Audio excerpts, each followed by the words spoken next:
There are villages on this planet that should not exist. Not ghost towns or tourist attractions. Living, breathing communities where people raise children in places that would make most of us turn around and never come back. A village where the entire city melts every time it rains and 4,000 people rebuild it with their bare hands before the next storm comes. A village where 200 people live inside a single building because the weather outside will kill you. A village inside an active volcano on a frozen continent where the beach water boils. And a village so small that they ran out of room to bury the dead 400 years ago. So they dig them up after 10 years, paint their skulls, and stack them on shelves to make room for the next body. Most of us would not survive a week in any of these places. The locals have survived centuries, not because they are trapped, because these impossible places are home.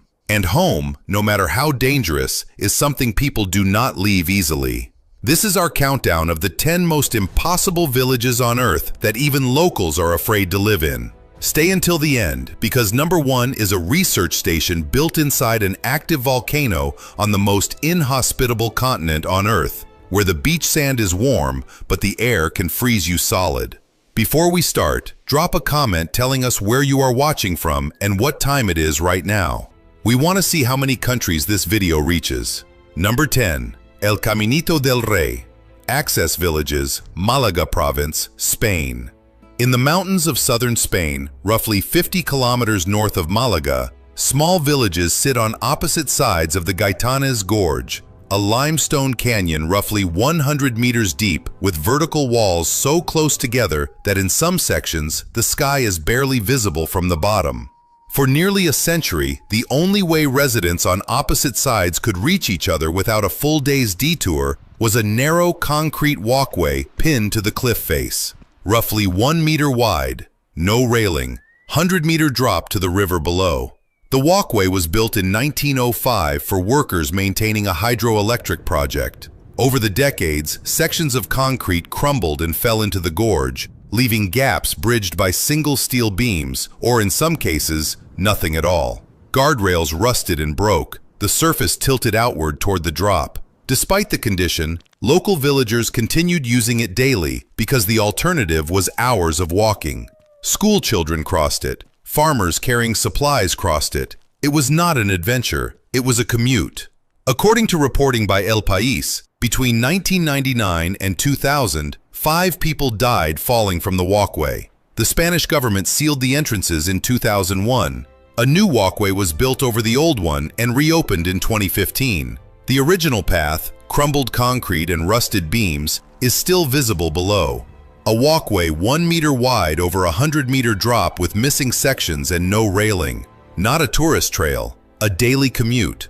For 100 years, crossing a disintegrating ledge above a gorge was just how you got to the other side. Number 9. Aogashima, Izu Islands, Japan. 360 kilometers south of Tokyo, in the Philippine Sea, roughly 170 people live inside a volcano. Not near a volcano, inside it. The island is the rim of a volcanic caldera. Inside the caldera, there is a second, smaller volcanic cone. The village is built between the two. According to the Japan Meteorological Agency, Aogashima is classified as an active volcano.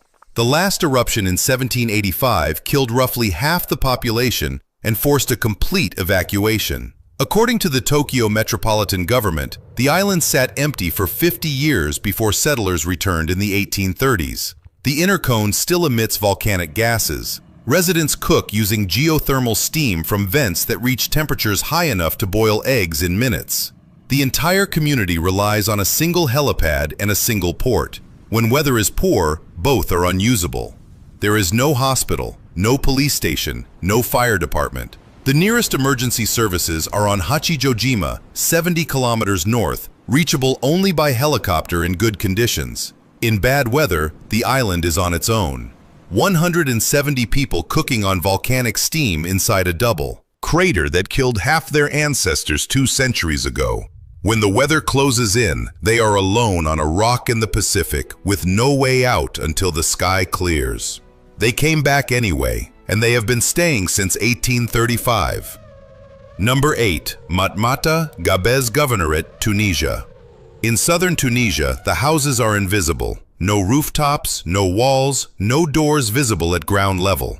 The landscape looks like empty desert with scattered circular holes in the earth, each roughly 10 meters across and 7 meters deep. Those holes are homes.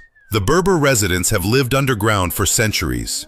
According to the Tunisian National Heritage Institute, the homes are created by digging a circular pit into soft sandstone, then carving rooms horizontally into the walls. The central pit serves as a courtyard open to the sky, providing light and air to the rooms around it.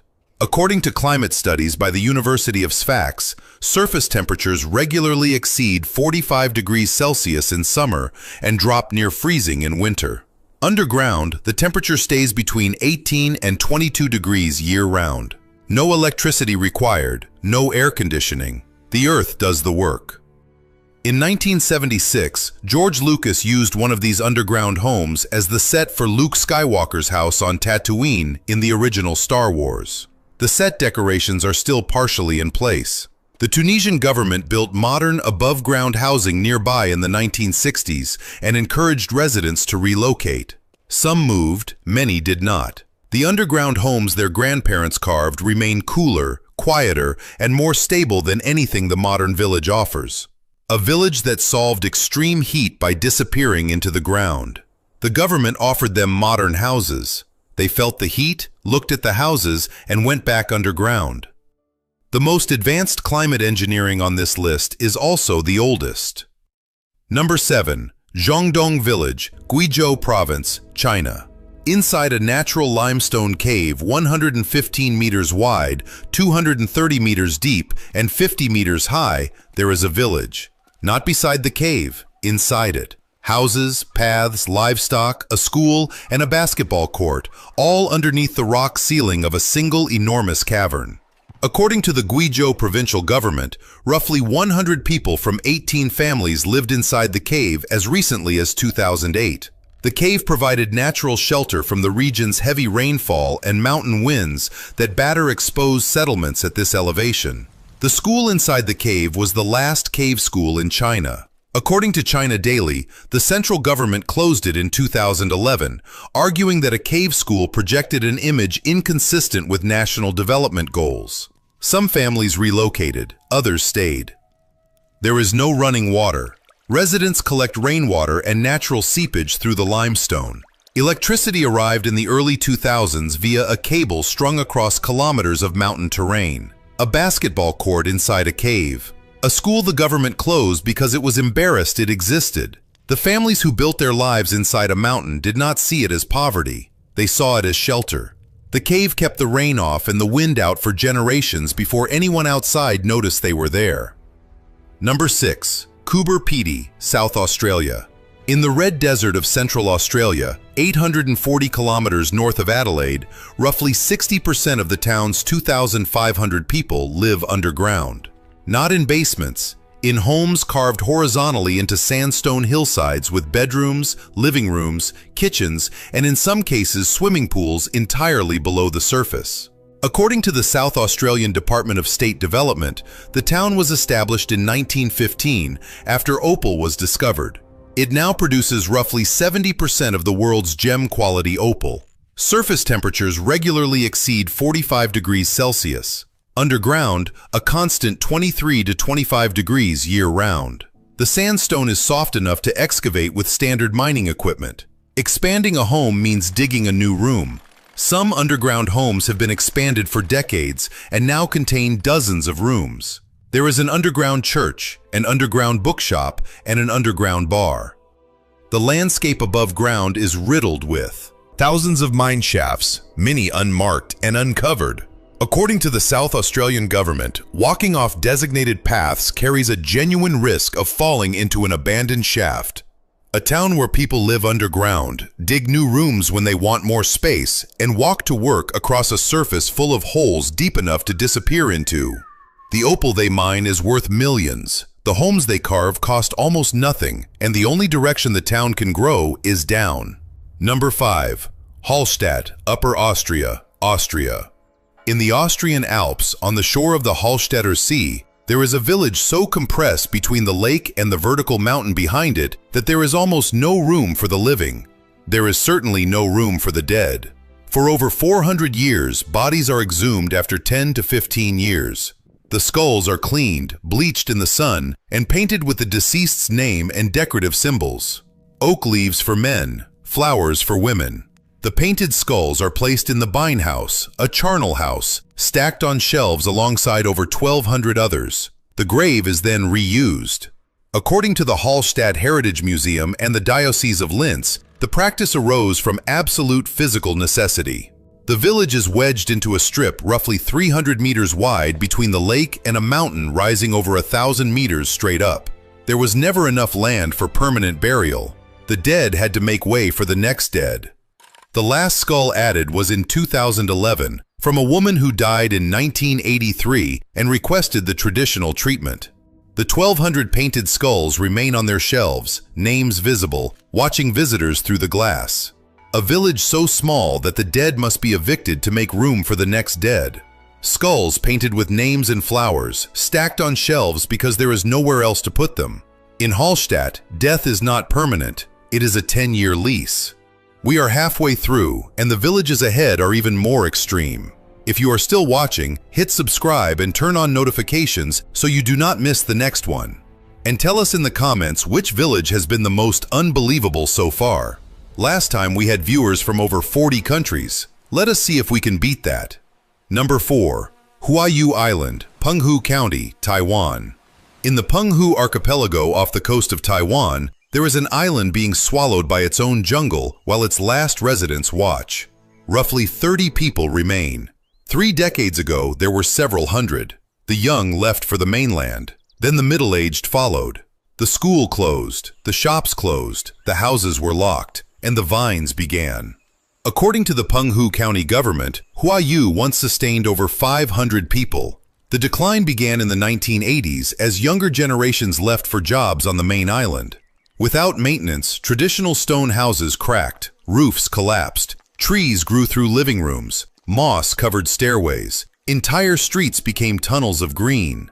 According to interviews published by Taiwan's Central News Agency, the remaining residents, mostly elderly, describe watching their village disappear around them. Neighbors leaving one by one, houses going dark, the silence growing. A village that is not dying from disaster or danger, it is dying from absence. The houses are standing, the streets are there, but the people are leaving and the jungle is filling in behind them. The most impossible thing about this village is not how people live here. It is how a place can die while everything it is made of stays perfectly intact. Number 3. Djenné, Mopti region, Mali. In central Mali, there is a city built entirely from mud. Walls, floors, towers, staircases, and the largest mud brick building on earth, the Great Mosque of Djenné, standing roughly 20 meters high. Every square centimeter made from sun-dried earth mixed with rice husks and water. Every year the rain comes, and every year the rain melts the city. According to UNESCO, the annual festival of the Crépissage involves the entire community replastering the mosque before the rainy season. Roughly 4,000 volunteers gather on a single day. Men carry mud from pits at the base. Women bring water. Children mix the material by stomping it with their feet. Teams scale wooden poles that protrude permanently from the walls and apply fresh mud by hand. According to ethnographer Jean-Louis Bourgeois, the event is part celebration, part emergency engineering. The mud must be applied before the rains or the walls weaken and collapse. Private homes follow the same cycle. Families that fail to maintain their walls risk structural failure.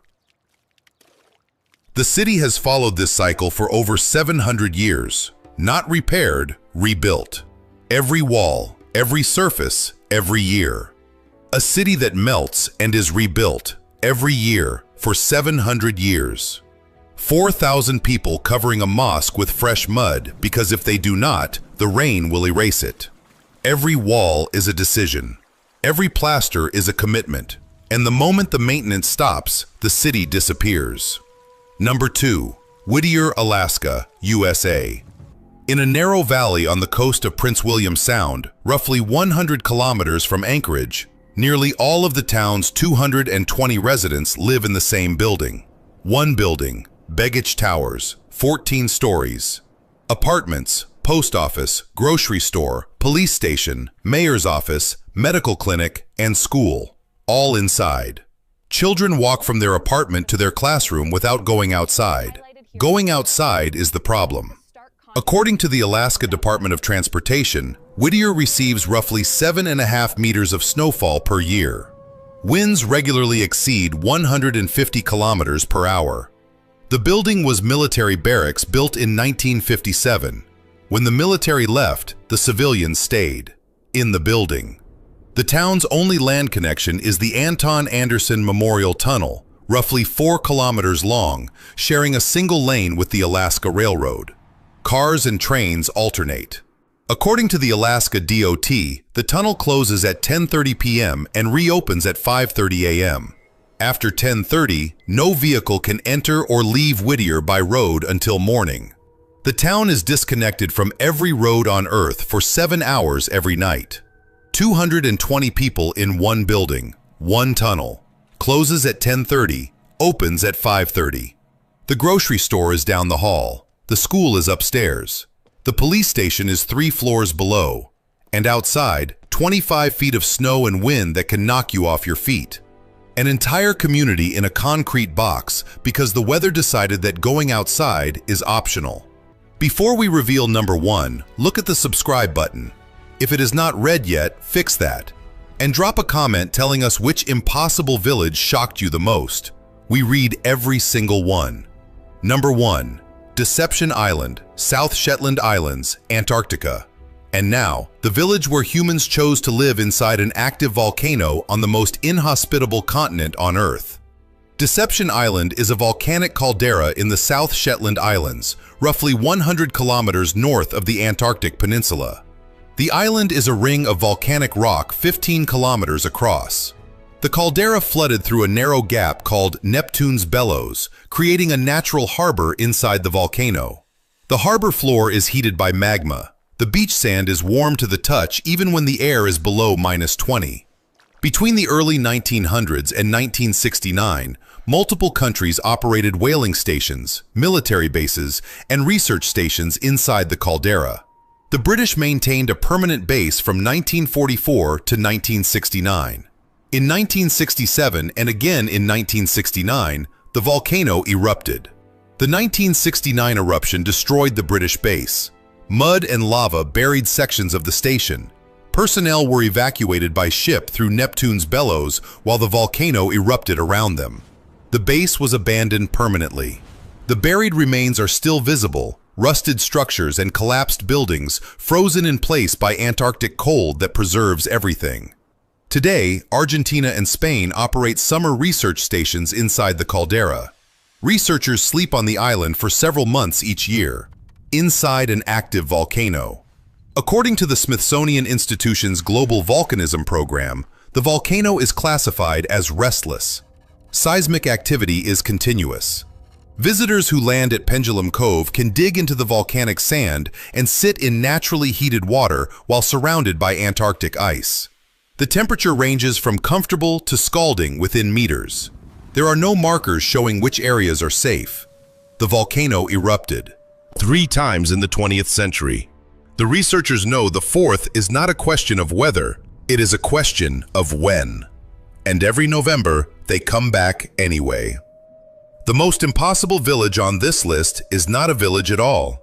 It is a research station inside a volcano on a frozen continent, staffed by people who calculated the odds and decided that what they could learn was worth the risk of the volcano reminding them it is still alive. 10 villages, 5 continents, thousands of years of human stubbornness. Every one of these communities exists in a place where logic says people should not be. Cliffs with no railing, craters with no air, caves with no light, deserts with no shade, cities that melt in the rain, buildings that lock you in at night, islands the jungle is eating alive, cemeteries that recycle their dead, and a volcano on a frozen continent where the beach water boils. And yet in every case, people stayed. Not because they could not leave. Many were offered relocation. Many know exactly what the modern world has to offer. They stayed because the places they live, no matter how impossible, are not just locations. They are identities, built over generations, earned through survival, and passed down through traditions that no government program, no resettlement offer, and no comfortable alternative can replace. The rest of the world measures quality of life in infrastructure, in access, in convenience. These villages measure it in something older, something harder to name, and something that, once lost, does not come back. Which village was the most impossible to you? Tell us in the comments. And if you made it to the end, you already know this channel is for you. Hit subscribe, turn on notifications. The next video takes you somewhere even more impossible. We will see you there.